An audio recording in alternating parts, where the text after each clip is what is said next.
Oshimni lazer guruchdan qilsam ham shovla bo'lib qoladi. Go'shtini ayamay solsam ham mazasi baribir shovlanikidan qolishmaydi deganlar uchun lazer guruchmi, oddiy guruchmi, ko'p go'shtmi, kam go'shtmi buni umuman ahamiyati yo'q. O'zim bilgan kichkinagina sirlarni hozir sizlarga aytaman. Sabzini xuddi shunday to'g'raysiz, agarda gazda qilayotgan bo'lsangiz. Agarda o'choqqa qilmoqchi bo'lsangiz, bundan sal kattaroq to'g'raysiz. Go'shtni alohida qovurib olib, piyozni sovurasiz. Piyoz qizargandan keyin go'shtni solib, sabzini yarmini sovuramiz.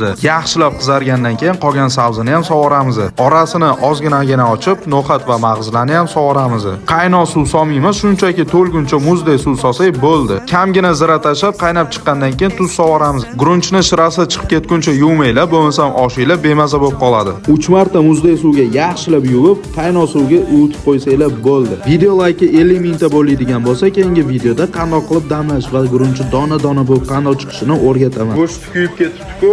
Ko'ramiz hali ahvolingni.